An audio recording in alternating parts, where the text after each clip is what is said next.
parents are much more likely to Google, is my son a genius, than is my daughter a genius. Instead, they are Googling, like, is my daughter beautiful? So people are defaulting to, I've got this little boy who's smart, well, he must be a genius. They're not Googling, is my daughter a genius? Stop talking about maths being a boy thing that girls can also do. Girls can do maths too, is not the message that we want to give. We need to not even be using language like that whatsoever. Everyone has equal potential to learn to do maths.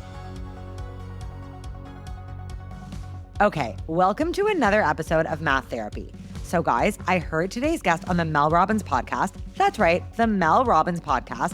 And I was like, oh my God, I need this woman on the pod. So I actually asked her and she actually said yes. Today's guest is Dr. Sarah McKay, and she is a neuroscientist who actually explains the brain in a way that will make you feel like smarter, calmer, and slightly annoyed you weren't taught all this stuff sooner. For years, I've had so many questions about our brains, and I was so excited to have an expert on the brain to field them all. Are boys really smarter at math than girls? Is anyone actually born with a math brain? Does puberty actually have an impact on math ability? Who knows? Well, actually, she knows, and she's going to tell you.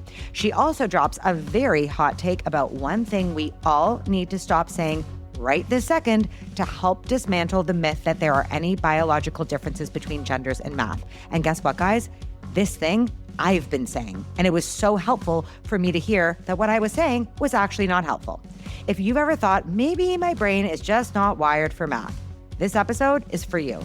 And I just know you have other people in your life that have felt the same. So text them, your students, your teacher friends, your group chat, your kids, everyone, do it.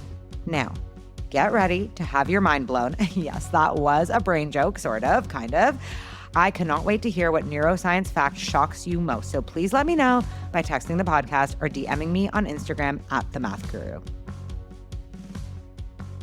First of all, welcome to the podcast. Thank you. I'm so excited to have you on today, all the way from Australia. The reason you're on here is because I initially heard you on the Mel Robbins podcast. One of the key things that stood out to me is you said that there was no such thing as a male brain or a female brain specifically.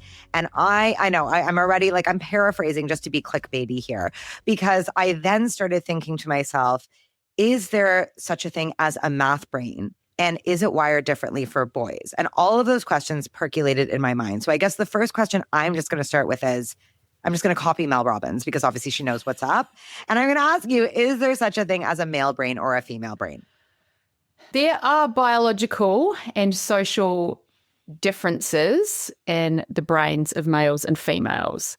So we could say there are sex differences across populations. And so you're into maths, so you know if we had 1,000 men and 1,000 women who are aged in their sort of 30s or 40s, if we were to explore and examine and measure every metric we could of their brains, we would see subtle differences between that group of 1,000 men and that group of 1,000 women. If we were to pluck any male or any female from that group and open up their skull and look inside their brain, we were not going to see a pink brain. We're not going to see a blue brain. Yeah. The differences are much more subtle.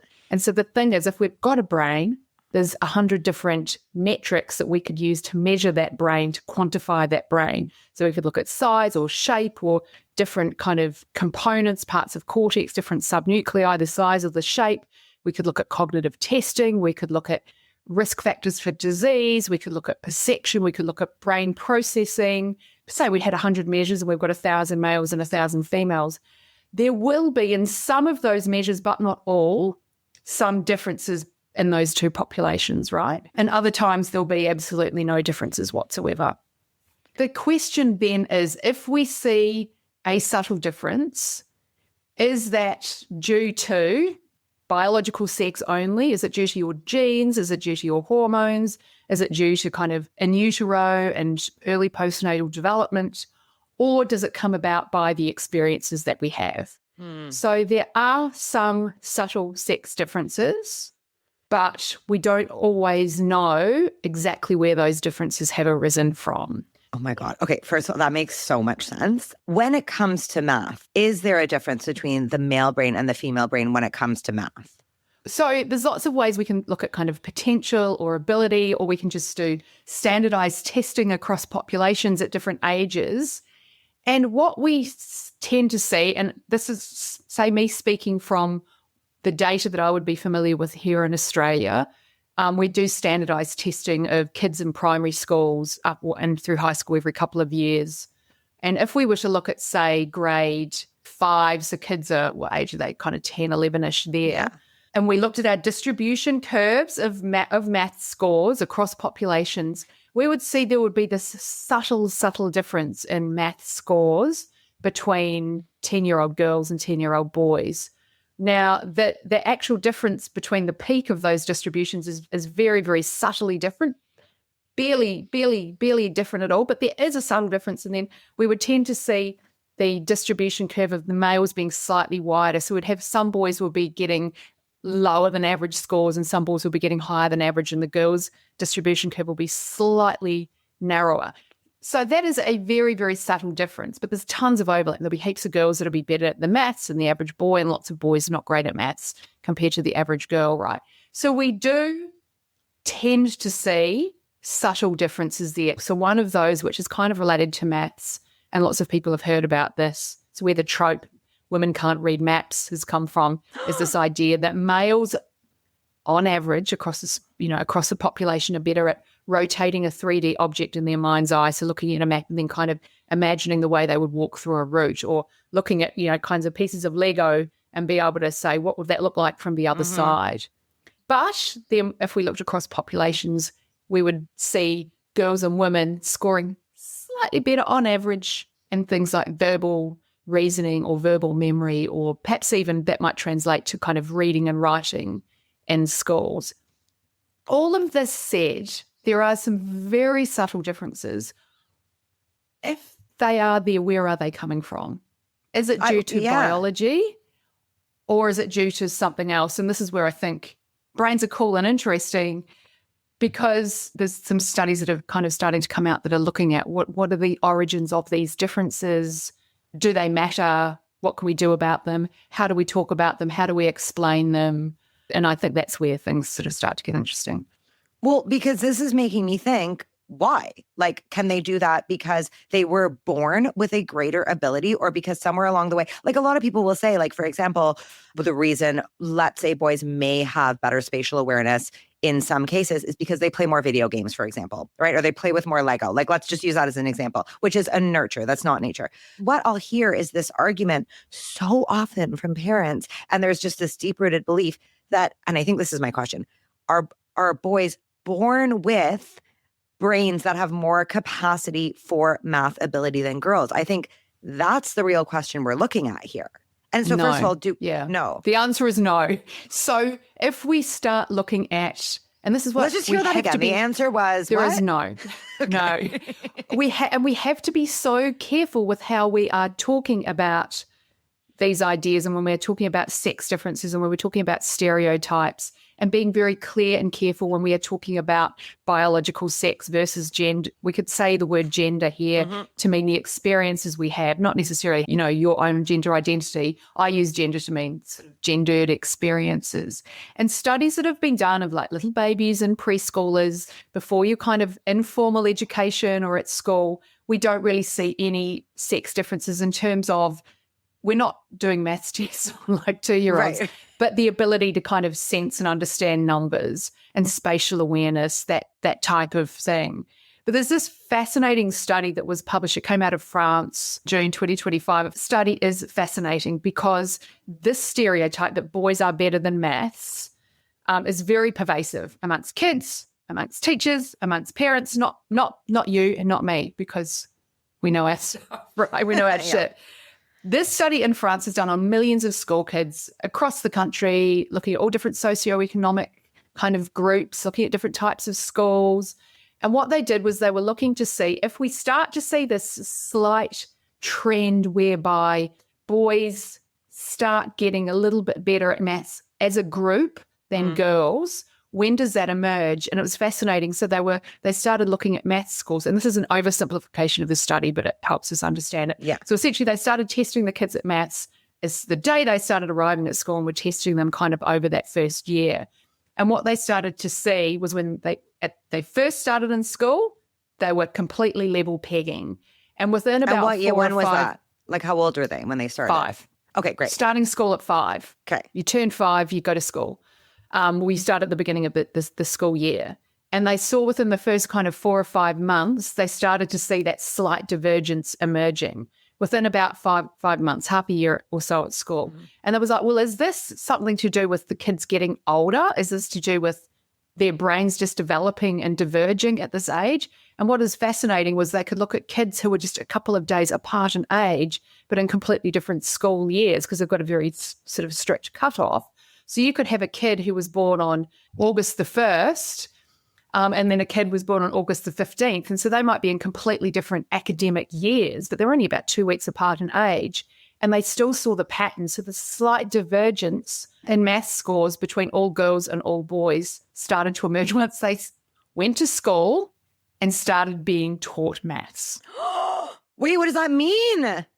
It is not some biological brain development thing. It is to do with this sort of water that they are swimming in. There's no lack of achievement on day one, but it emerges within that kind of first half year of school. So there is something going on when kids start learning maths that boys start to kind of peel off sort of slightly. Now, we might see the exact opposite. I'm not I hadn't seen the studies that have been done on what do we see in terms of reading ability and verbal ability. And we kind of might tend to see girls peeling away slightly there. I'm not sure whether they've done that same study. So we definitely see this slight biological sex, we could call it gender gap emerging. But it appears that it is around how kids are learning in the classroom. Now, is that the 5-year-olds themselves going, well, I can't do maths. The boys do maths, the girls don't. I mean, we can't blame the 5-year-olds, right? It must be something to do with how they are learning and absorbing what perhaps it means to be a maths learner. But hold on, this is really hot tea because the study is basically saying the sex differences emerge as soon as kids enter school. There's something about what's happening in school that is causing boys to, quote unquote, do a tiny bit better than the girls. Am I right? Yeah. So then what are the theory? What could be happening? Well, the one idea is that girls might tend to have more anxiety about learning something like maths than boys do, which could perhaps diminish their performance. So they may be completely able to, they've got the ability to do this, they've got the potential, but perhaps for some reason they've absorbed a stereotype that little girls aren't as good at maths as boys. And we would call this stereotype threat, and you may be familiar with this. Yes. We see this across ages. If we get kids to, like, you're all 15, here's a classroom of kids, half boys, half girls. We go in and we say, girls, we want you to do really well in this because you know that there is this idea out there that girls don't do as well in maths as boys. And so then the girls start going, oh God, I better not prove that stereotype wrong. And the girls will actually perform worse if they have been primed to think this before they go and do the test. And we see this with other kinds of, we could do this with racial minorities. We could go, hey, Asian kids are always going to be better at maths, so everyone else, you better try hard to prove that the Asian kids aren't going to be as good at maths as you. You're going to be as good at maths as them. And when you prime people with stereotypes, we call a stereotype threat, that somehow creates a little bit of anxiety, which means you don't perform as well. Okay, maybe because you're so busy thinking about, can I do this well, that you don't do well because your attention is occupied with other matters. So that was one idea. Also, I want to throw in there too for those listening, because I'm obsessed with stereotype threat. Sarah's talking about priming people, but priming doesn't even necessarily mean you have to explicitly say it, because those stereotypes live in, what did you call it? The water we swim in. We swim in, yeah. Right? So it's like if that's just a part of the culture that girls know that people believe that they're going to be worse at math, that is priming enough to create that math anxiety. Yeah. And there is language that we can use where we inadvertently say, instead of like, girls are good at maths too. Well, girls can also do maths. The implicit message there is that maths is a boy thing, and girls, you can also do this boy thing. Yes. So there is a lot of implicit, perhaps well-intentioned messaging coming from girls can do anything. Girls can also do maths. Maths is not just a boy thing. Girl maths. Taylor Swift loves maths. Girls can now love maths too. The implicit messaging there is that it is innately a boy thing and girls are opting into something that's a boy thing. So we might be unwittingly and inadvertently creating stereotype threat by trying to big the girls up. So we need to not even let this be a thing. There are a couple of other theories that the researchers have got. Part of this is sort of semi-related, the idea that maths ability is this, and this is kind of a global sort of perception, that if boys are good at maths, it is because they innately are good at maths. It is like this biological predisposition to be good at maths. It's just intrinsic to them. It is in their nature. And when girls are good at maths, it's because they work really, really hard and they're very diligent, hard workers. And so boys tend to get praised as being, you're a maths genius. Girls are like, well, didn't you work hard to learn the maths? So perhaps we're transmitting these stereotypes, attributing maths genius to boys and maths hardworking and diligence to girls. And little girls are very good and well behaved, and look at how hard she's tried. That's how come she got the good score. So there's a bit of subtle messaging there as well, which girls may be sort of starting to absorb. And whether that's coming from the teachers themselves, perhaps even unwittingly, or like whether that's coming the parents, because of course kids are going to school and then maths is going to be taught as a subject for the first time. So parents may pay more attention to their children's education at that point. And so this will be the opportunity for them to start transmitting these stereotypes about boys being good at these things and girls having to work very hard to be just as good at these things. Is there anything in there about like the way math is taught, or like are all the theories about like basically the messages that girls are and boys are getting differently? I'm actually so curious. I mean, we see this, whether it be adults or whether we see this with kids, people are far more likely to assign genius and innate brilliance to males than to females. Girls work hard to get there. Boys are just innately good at this. There's this Google search analysis, and I can't quite think of the exact data or the numbers backing it up, but it was parents are much more likely to Google, is my son a genius, than is my daughter a genius. Instead, they are Googling, like, is my daughter beautiful? Which is just like so incredible. Or is my daughter fat? I think was another one. God. Which is kind of wild. So people are defaulting to, I've got this little boy who's smart, well, he must be a genius. They're not typically Googling, is my daughter a genius? And we see this across kind of cultures. And we see this emerging all the way through adolescence up. There's this other study as well, which is a little bit older than the French study, but there's this amazing research group in New York that has been looking at these attitudes to gender stereotypes. The Simpian Lab, Andre Simpian, Cimpian, you may be familiar with their work. And they're really interested in this idea about how children acquire these gender stereotypes that, who has to work harder at maths, boys or girls? Well, girls, because boys are brilliant. How do they start absorbing this? And it definitely is within the first couple of years of school. So kids' brains are like kind of growing and changing all the way through school. It's not like they get to age 5 and suddenly something happens in their brain development that the boys take off in maths and the girls take off in reading. So they went and had a look at this idea of first couple of days of school, who's going to play the maths game. This is the one for clever kids, and they've kind of made words up like Zwaki or Quarky or whatever. Who wants to play Zwaki? It's the smart kids game, and all the little girls go me, and all the little boys go me, and they all play the game. You go and do that at age 7. Who wants to play Zwaki, the game for smart children? And all the boys go me, and there will be some of the girls that will start pulling back and going, oh, well, the boys will be playing that game because that's the smart kids game.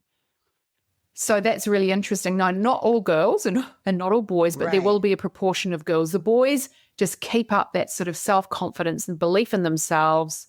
And we see this all the way through. I mean, even sort of Sheryl Sandberg was talking about this 10 years ago with Lean In, right? The men will be asking for the promotions at work and the girls. So it starts within the first year or so of primary education.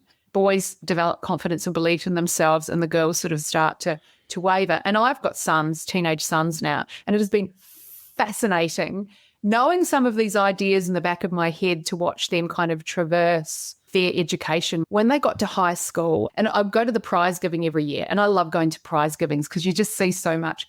I remember primary school prize giving, they were giving out STEM prizes. And I kid you not, I sat there and did a tally, and this is primary school STEM across every year. I think there was something like 20 prizes and about 4 went to girls. And I remember at the prize giving, all these other mums and dads kept turning around and looking at me, and I'm going, oh, you all know what I think. And I swear there were more kids called Josh that got prizes for STEM than girls.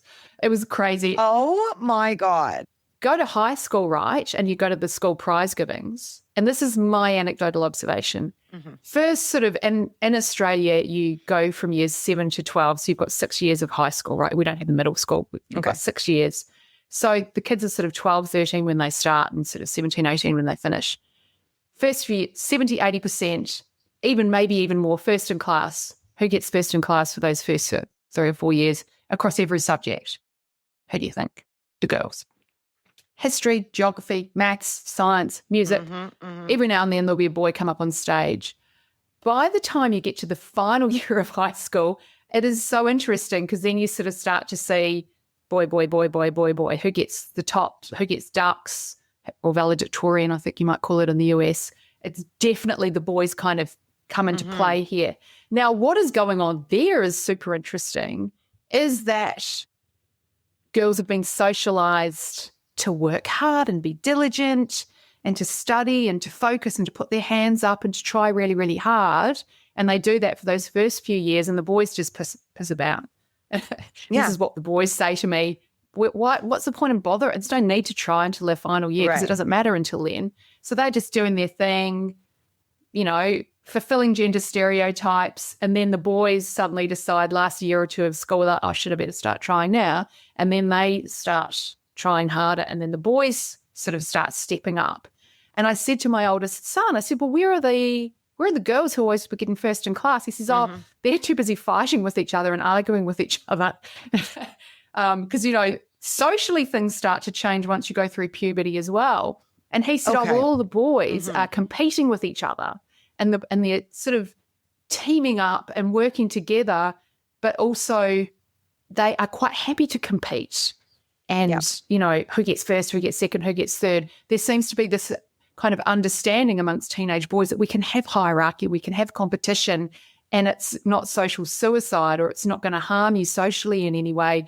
Whereas the girls, perhaps at this point in time, aren't wanting to kind of outcompete each other. There will be some that do, but this sort of the social life of teenagers starts to impact and integrate. And I've seen this pattern play out year after year after year at the prize giving. So I'm looking forward to going to my son's high school prize giving this year to sort of see the pattern. It's wild, right? Does the prize giving differ by subject? Let's say in English, I mean, so much of the research shows, especially in my research and what I see with my students, that social suicide applies not only to that competition sphere, but to the fact that math isn't seen as the thing they want to be good at or should be good at anymore.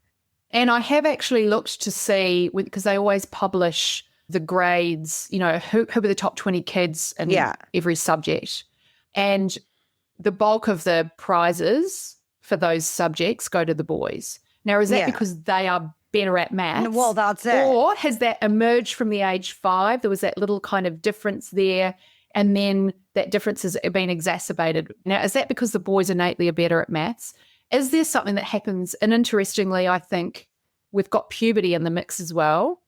So this is where we do start to see some sex differences emerge around puberty. And it is hard, again, because we are humans, to tease out, is it all to do with testosterone or is it to do with how we socialize?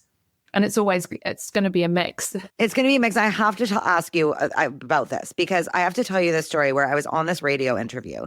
And this interview, the guy literally said, the host said, he had me on because a study had come out. This was probably 3 years ago. And the study had come out to be like, oh my God, we looked at brain scans of boys and girls, children age 6, and there are no gender differences in math. So we're having this nice conversation about it. And then this is how he ends the interview. He goes, yeah, but I do wonder what happens after puberty. And I was like, and then that was the end of it. And I was like, whoa, whoa, whoa, whoa. Because he's implying that their brain scans will literally change when it comes to math ability. So I have to ask, is that a thing? No, right? I don't know. It's not like suddenly boys go through puberty and testosterone creates a maths center in their brain. Yeah. And because we've just established that we're starting to see that slight difference emerge in the first few years of primary school. And it's not about biological change. It's about how they're learning maths. But during puberty, we do start to see sex differences emerge because then we start to be exposed to sex hormones. So in utero, baby boys are exposed to testosterone from their own testes, and that kind of sort of patterns up and gets their brain ready to be activated by testosterone again at puberty. Girls aren't exposed to estrogen either from their own ovaries or from their mother, and they kind of develop and pattern, we use this word by default, to be then their brain's ready to be activated by sex hormones at puberty, primarily by estrogen. Now, that doesn't mean that the brains are completely different. Rather, and when we say, sort of patterned up and then activated, it's primarily around reproductive function. So, of course, girls are going to need a center in their brain that regulates the menstrual cycle and ovulation. Boys aren't going to be doing that, right? So we're going to see primarily parts of the brain that are involved with sex and reproduction starting to diverge at puberty, because that's what it's important. We need that. And we see a lot of behaviors play out that way. I mean, that's a very heterosexual way to talk about it, but typically this is what we see, happening at puberty. And what we see is when the sex, your ovaries or your testes turn on, it kind of catapults the brain off through this sort of phase of pubertal brain development. So bodies go through puberty, and so too do brains, because brains have got receptors for sex hormones.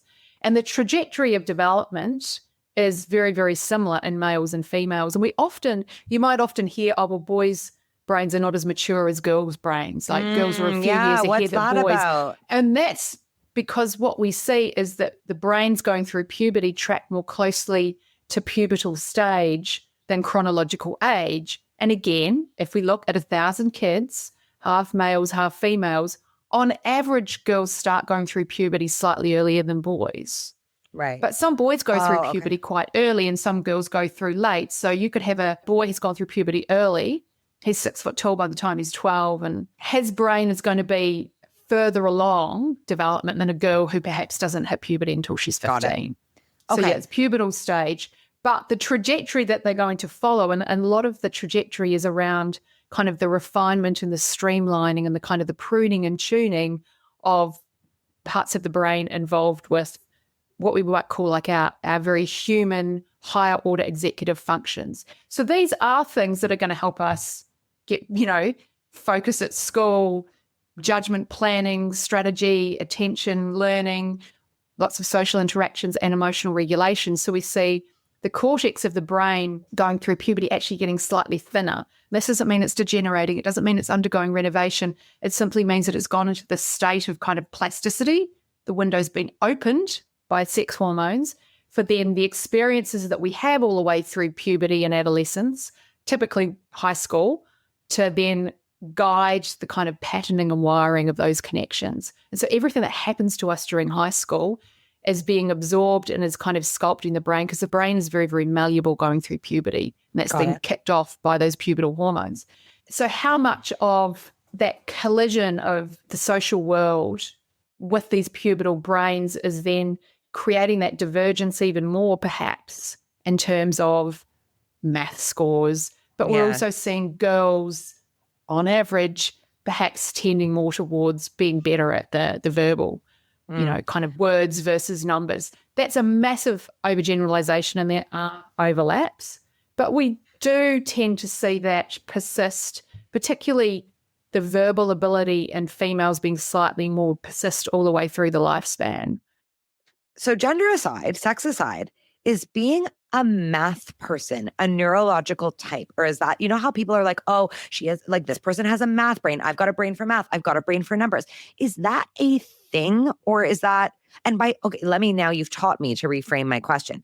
Is that a thing we're born with? That's my actual question. Because I can understand how our brains can get shaped that way by environment. Mm-hmm. Are certain people born with a math brain? I'm not necessarily sure whether it's a maths brain, but certainly some people are born with the cognitive capacity, the neurological ability to find learning easier and to find... Learning everything? Learning everything, yeah. And some people will perhaps tend towards, and my example is always, I don't want to come back to my kids, but I've got one son who I said he loves a learning curve. He just loves learning something new, and he is very quickly able to master something new. And he actually loves maths and will probably study maths at university. And it's not because he's a boy. It's just the kind of the kid he is. Because then I have a second son who he hates a learning curve. He just doesn't enjoy it. He finds it more difficult. Now, is there something neurologically different in their brains? I don't know whether we know the answer to that. I do think that there are kids who innately find learning easier. It is like kind of part of their neurological wiring, because we know that there are also kids who really, really, really struggle with learning. And I don't like to use the words IQ or intelligence, but they find learning harder and they're slower and they don't pick things up as easily. And we do know that there are some neurological differences between these kids, but we couldn't scan their brain and go, that kid is going to be good at maths. So some of it is around things like almost like your ability to pay attention and then your working memory. Okay. So working memory is the ability to kind of hold ideas kind of in your mind, like do mental arithmetic, do mental maths. There are differences between people in terms of their working memory. And we know working memory improves all the way through childhood and into adolescence. And some kids are going to have a very good working memory, so they can hold complex ideas in their mind and manipulate ideas, and they find learning easy, and other kids don't. But we've got to layer on top of that then what those experiences feel like, and how that may or may not make us feel motivated to do more. And we can neuroscience this as well, right? So people are often wanting to talk about dopamine. Say you go to school and you just find learning really easy and it's fun and it's engaging and it's enjoyable, and so you're getting lots of reward and feedback and it's just all going very well. You're having all of these great learning experiences, and dopamine is going to be part of that, because dopamine is a learning molecule and it teaches you what's great. I love that. I'm going to go and do that again, because the brain is just this learning machine, and dopamine is the signaling molecule that says, hey, that was a really good experience. I'm going to do it again and again and again. Like a Pavlov thing. Yeah. But dopamine is also like the molecule of disappointment. So if you have an experience, it's just hard. Oh, that sucked. Well, then your brain, dopamine is signaling to your brain, well, you want to avoid that because that didn't feel great, so you don't want to do it again. And then you've got a kid in a classroom that is just having these constant experiences of disappointment and failure and not enjoying it. And then you've got the social context of that as well, because they're learning in a social environment. And kids are pretty good at knowing where they sit kind of in the learning rankings of a class. Maybe they shouldn't, but they know. I see kids. They know. So it's almost like a snowball effect, whereas kids have great experiences, so they're going to want more experiences, and so things become easier and they enjoy that process. And other kids, it sucked. I don't want to do it again. I don't want to go. Well, and then if they don't do it again, they're not going to get better at it. Yeah. And we must realize that the signaling in the brain is signaling disappointment and is signaling aversion. Like, I just don't want to do that. I don't want to do that. And so if you don't have great experiences of, say, learning maths early on, it doesn't feel great when you are learning maths. You don't want to go and learn it. Yeah. And it almost becomes this kind of reinforcement. Yeah. So there's lots of kind of components that are coming into a little brain. I like this kind of angle that I haven't heard before, which is some brains, let's say, and let me make sure I'm paraphrasing right. Some brains have a predisposition to, you're saying enjoy learning more, but I'm almost going to take it to like enjoy school learning more. You know, a lot of people who are quote unquote bad in school are phenomenally brilliant in all these other ways. So I feel like it's must have to do with the structure of how we are taught in school. But then what I'm curious about is I have so many parents and students that will say, my kid is getting an A in every single thing, but it's math. You know, they just don't have a math brain. They're getting A's across the board, but it's this math thing. So, but now you're making me think, well, if the predisposition to learning, let's just call it that for now, has to do with working memory, for example, you would imagine that math and science are two areas in which working memory would be the most beneficial. And I will say most of my kids who are diagnosed with learning differences and have resources in math class, it will often be about working memory, where they'll be allowed access to a formula sheet or something like that. And perhaps you just don't need that as much when it comes to English or something. So that's a lot to think about, actually. It's not specifically a math brain. Working memory is almost like the engine of it all. And I mean, attention is related to this, because attention is how much information we take in and how much we filter out. And kids with attentional problems, there's so much information coming in, their working memory just simply can't hold all of that. So we need to, help manage their attention and then support their working memory. And I often say working memory, it's not like, especially during childhood, it's not as much of a muscle as it is like a kind of a bone, and that we can't necessarily work it and easily improve it, like we strengthen it like a muscle. Okay. It's more like a bone, and that we've got to kind of support its growth, that it will eventually kind of grow, but there will be kind of differences, I suppose, and there are biological differences in brains that are underpinning working memory. You're saying like working memory is about this idea of holding information. Yeah. And, math has traditionally required, let me just make that clear, so much memorization and like mental this and that. So for educators to know is we're trying to move away from that in math education, right? And say, fuck it. Like, why do you need to memorize a formula or memorize an algorithm? Would that be a strategy to help those kids if we were teaching math in this different way? I think the point of memorizing things and knowing things by rote, like times tables, and I know, like, I learned my times tables by rote, and so did my husband, but my kids didn't learn times tables by rote. So me and my husband are actually quicker at that because we learn them just like by rote, which I think is useful. They learned a strategy to work the number out instead of just learning it by rote. And I think that there is a benefit to learning things by rote, because essentially it becomes what we would call a habit, or it's automated, because that's freeing up your working memory. It's automated within you. It's like riding a bike. It's like typing on a computer. You don't have to hold it in your mind. You've learned that. So it's like learning to read, right? So I do think that there is a benefit for some things being taught.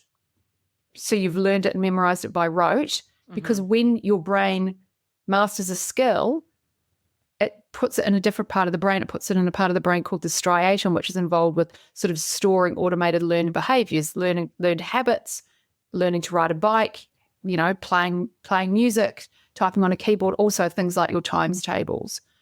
And that means you can free up your working memory to problem solve and to deal with what's right in front of you. And I think that's also like, I don't know if you know how hot a topic this is that you've just touched on. Like there are literal I have no idea. Okay, well, you're wading. I'm going to take you out of here gently, because you are wading into literal what is called the math wars in the United States. And it's not a place you want to be. And is someone going to come after me on my Instagram? Probably. Like they're coming after me already. So like, don't worry, we're in this together. What's interesting is I think we're kind of in the same place of what you're wanting. What we're all wanting is fact fluency. It's like to be able to access that without any effort, any cognitive load. Like 3 times 3, you're not working out, it's 9.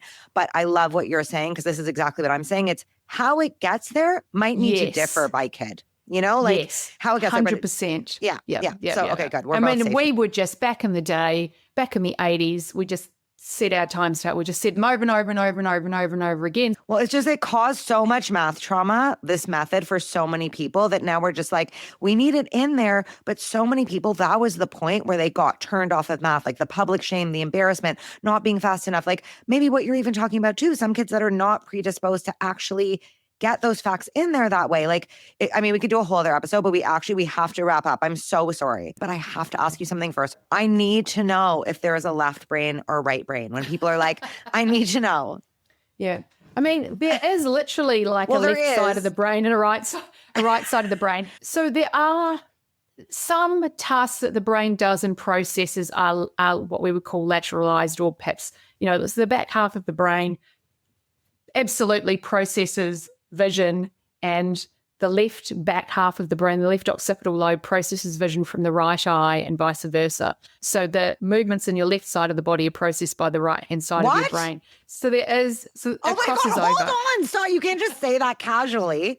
Why? Oh my God, we don't have time for this, but I need to know, how come? That's what, it just all crosses over kind of near the top of the spinal cord, that everything sort of crosses over to the other side. I don't know. I'm not sure whether anyone's figured out why that has happened, or why brains have evolved that way. Do people know this? Is this common knowledge? It's kind of like neuroscience 101, but like if anyone's ever had a stroke, say, or brain damage, they would know that, like, perhaps they have a stroke in like the motor cortex or the sensory cortex on the right-hand side of the brain. It's going to affect the left-hand side of their body. What the fuck are you saying? This is the craziest thing I've learned today.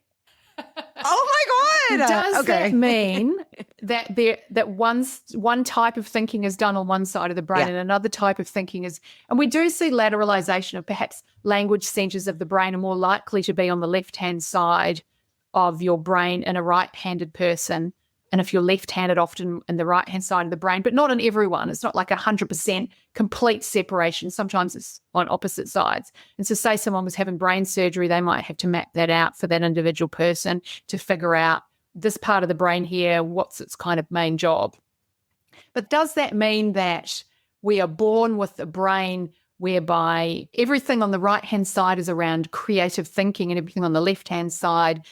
There may be some lateralization of function there, but that doesn't mean that you are that kind of person and you can't access the other side of your brain, and that determines who you are and how things come about. Creativity requires the whole brain. And, someone could be a creative mathematician, right? You could come up with loads of creative ways to problem solve using maths. Math is creative by nature. Yeah, it is. So, and how do we even define creativity, I don't right? know. It's kind of coming up with ideas that no one else is. People often think about this like you've got this kind of artist who's painting pictures, or a Taylor Swift, she's so creative that the left side of her brain is not functioning and you could never possibly do maths with that. That's not what we're seeing. But is more mathy stuff on the left side of the brain? Like, is that even true? So we've got different, if you're thinking about what's required to do maths, there's not a maths node in the brain in the same way that we've got kind of language processing. There's lots of different brain areas which are involved here, because perhaps it's going to require you to be visualizing things kind of in your mind's eye, which is going to require your visual cortex, because you're literally actually having to see things. It's going to require prefrontal cortical functions like working memory or problem solving or decision making or strategizing. And also parts of the brain which are halfway between the back and the front, parietal cortex, and parts of that are involved with integrating different sort of sensory modalities to kind of form a single percept or a single idea. So a maths concept might be a combination of something visual and something language and perhaps something, sort of spatial. So we've got lots of brain networks which are involved in maths problems. How efficient those brain networks are and how well organized is partly biological, but it's also partly how you've learned to use those parts of the brain. And we see that vary across people. Okay, this has been so amazing. I don't even know what I'm most blown away from, but this whole doing things from different sides of the left to the right. Okay. I'm going to ask you the final two questions we ask everyone. And then sadly, we have to close off because I have a million more questions that are now getting quite personal. Okay. I'm like, oh my God, now I need to know this. Okay. First question is, if you could pick one thing you'd like to see change around the way math is taught in schools, what would it be? It would be that we stop unintentionally talking about maths being a boy thing that girls can also do. That we change the water that kids are swimming in, and we say girls and boys have equal potential to do maths. We're not using language that makes it sound like maths is something girls opt into. I love this. It's also something we can all do right now. Girls can do maths too is not the message that we want to give. That sounds good. It sounds, well-meaning, but girls can do maths too. Sounds like it's a boy thing that girls can do too. So we're opting the girls in. We need to not even be using language like that whatsoever. Everyone has equal potential to learn to do maths. Love it. Biological sex doesn't matter. Done. And the final question is, what would you say to someone who just says, Sarah, great podcast. This was so fascinating. However, I'm just not a math person. I suppose if that's the language that you want to define yourself by, that there are some things that you can do and some things that you can't do, and you're an adult, well, carry on, right? Yeah. I just... Best answer. I love that. You do you. Sounds like a you problem. Let them. What I would say is, let's try our damnedest to not fuck the kids up by presenting those ideas to them. I love that. We've got to intervene. We've got to intervene as soon as they start school, because the French have shown us that. The French do so much better, including apparently this. So bread, cigarettes, wine, and now math studies. Way to go. All my favorite things. All my favorite things. Okay. This has been so incredible. Is there anything you want us, like anything you're like, you know what? If you like this, here's where to find me. Here's what to get. Like plug your stuff at this point. Oh yeah. Like if you know this, so I teach courses in applied neuroscience and brain health across the lifespan. I've got a basic kind of training on neuroscience, kind of like neuroscience 101, but let's make it meaningful and useful. SarahMcKay.com. I've got a few different books on women's brain health and brain health in general. And follow me on Instagram. Follow her on Insta. That's amazing. From Mel Robbins to math therapy. You're only going up. I'm going here. up and up and up. You're going up and up. Thank you so much for being on the podcast. It has been so amazing. I've learned so much. Thank you for joining me. Bye. Bye. I am so glad I finally had a full-on neuroscientist on the podcast to put the myth of the math person to rest. We're done. It's over. And I never want to hear about it again. Wishful thinking, I know. But if you're anything like me, as you were listening to the episode, you were like, oh my God, I need to send this to like cousin Larry who keeps claiming that boys just have more natural ability. Or yes, I finally have proof to send to like so-and-so's parents so they can stop claiming they pass the math gene on to their kid. My advice, guys, send them this episode. Do it now before you forget. It might be the thing they need to hear to finally let go of the math myths holding them and the people around them back. Now, did Dr. Sarah McKay say anything that like shocked you? Because if she did, I want to know. Text the podcast by hitting the link in your podcast app, DM me on Instagram at The Math Guru, or email me at vanessa@themathguru.ca. Math Therapy is produced by David Kochberg. The music you're hearing right now is by our band Goodnight Sunrise. I'm your host, Vanessa Vicaria, and thank you so much for being here and being open-minded. Yes, that is another bad brain joke. But for real, the more we learn how much more we have left to learn. I made that up, and that's a beautiful thing. The world could use a little more of that right now. So thank you for being a part of the change we all wish and need to see. Until next week, XOXO.